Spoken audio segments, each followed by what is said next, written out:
to the interviews for the 2020 North American Systemic Constellations Conference, which will be held in Colorado Springs, Colorado from November 11th to November 15th. I'm Jim Shine. I'm the program chair for the conference, and today my guest is Lisa Iversen. She hails from Bellingham, Washington, which is about halfway between Seattle and Vancouver, and she's been in the field for over 20 years. She's written a book called Ancestral Blueprints, and we feel very fortunate to have her as a keynote for this conference. So welcome, Lisa. Thank you, Jim. It's great to be with you. Okay. I think we'll start off, first question, I guess, is just describe your history in the constellations field, how you got started in it and what you've done over the last 20 years. Yeah, thank you. So I was introduced to the constellation work in 1998. I was living in Seattle at the time. A therapist colleague in Seattle who she and her therapist colleague began hosting Heinz Stark, one of the German facilitators, first generation after Hellinger. And so that was how I was introduced to the work in Seattle. And I went to a workshop and came home from it and told my best friend therapist about it. And she and I just began a journey of traveling around and hosting other German facilitators in the area. My husband would say it was, who is the German of the month? In that era of my work. So at that time I was about 7 years into my psychotherapy practice in Seattle. And so that just began the journey that never ends. Yep. Okay, great. Yep. So you're one of our keynote speakers. I believe you'll be speaking Thursday or Friday. We haven't finalized the schedule yet, but the topic, I had it right. Oh, here it is. The keynote topic is in the shadows of history, influence of collective movements on constellation fields of practice. Can you describe that a little bit? Yeah. Well, when I first began experiencing the constellation modality, one of the things that was exciting to me about it was that I could really feel the way in which it offers us a way to grasp in a pretty unprecedented way the historic landscape of our country, in the same way that Hellinger developed the work in this context of post-World War II Germany, and, that collective history, collective trauma was just, the blink of an eye old, really fresh for that soil. For us on this soil in the United States and in North America, but I can speak specifically about the US because it's my home country, it's a much longer history of historic trauma and inheritance of trauma bonds. But I just, early on, for whatever reason, I just could feel immediately the hope that this modality offers for us to really begin to kind of see ourselves both individually and in our families and as a country, the influence of those histories and ways to move forward in a way that is, has movements of reconciliation. So that's the short story. Yeah. Yeah. Well, the U.S. has, we're mostly immigrants except for the natives that we kind of pushed into corners. So there's certainly a lot of work to be done there. So. Yeah, that's right. That's right. And, at some point, the reality that, okay, this modality began with focus on family constellations, the influence of family fields, generational fields. In the US, the country was formed on disconnection from family. The country was formed out of disconnection from family through immigration, through genocide of First Nations people, through enslavement of African people. So disconnection from family really runs through the consciousness of the country. That, I think, is a fairly, it's a really important thing for us, both in the constellation field, but particularly as a country to really see that perspective.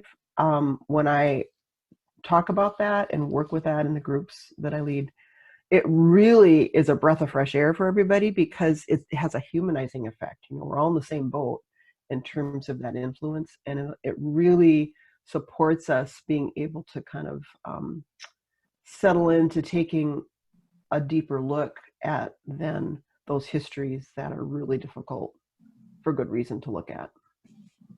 Great, thanks.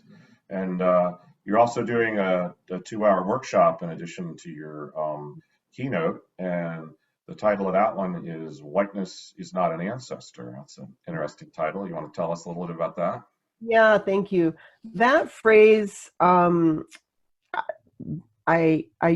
that initially was a chapter title in the book that I wrote about 10 years ago. So that was where the phrase first came to me. Since then, the workshops and teaching that I do around influence of colonial histories. Several years ago, a colleague and I, Kate Regan, she held my hand to give me a dose of courage, offering a series of workshop around that series was called An Embodied Dialogue with the Internalized Colonizer. So that the role of whiteness is, of course, woven into those histories. It's just part of it. And so we're on an accelerated path. That's a good thing, even though it has its difficulty in this country and globally around seeing the role of whiteness in our human family. And I just think it's essential. I just think it's essential for those of us working in this field to do what we can do, to do what's ours to do individually and collectively, to bring consciousness to the place of whiteness in human family and human histories. Yeah, it sounds great. Why is the constellation such a passion for you?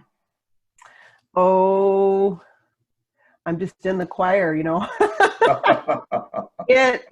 Over time, I have to say it's been over 20 years and I'm more in awe of it than ever. I don't feel, I'm more in awe of it than ever. This is the primary way in which I work, and I find our human family to be very inspiring. You know, I come at it out of a background in psychotherapy, which really, I'm so very grateful for that foundation coming into the field to facilitate and teach. But, you know, there's a lot of perception of family in the Western world that looks at family through a negative lens, that uses words like dysfunction and pathology and toxic and all these things. And I feel, you know, every day, my day starts with meditation with my own family, my parents, my ancestors. And that is so incredibly enriching for me, to be able to see straight who I am and my place in my family. And it really, it's a gift. It's just such an enormous gift to have anything to do with being with other people, wherever they're at, to remember family and ancestry in ways that are restorative. And so it's just a gift every which direction. Yeah. Yeah, no, I'm in the choir with you. I've only been doing it for 13 years, but it stays amazing. It really does. Yes. You know, Yes. Yes. it's deeper if anything. So, Yes. okay. Well, anything else you want to add before we close? Oh, what can I add? You know, we're doing this interview in this times of this coronavirus, so I'm just aware of that. And who knows, you know, how long it's going to continue to unravel. I did want to say that I led an online meditation a week or so ago, and around ways that we can connect with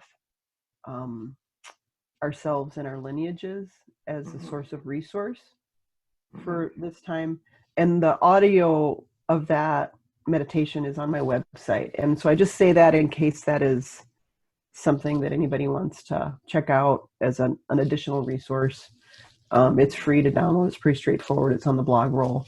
So blessings for all of us during this time, this very strange time.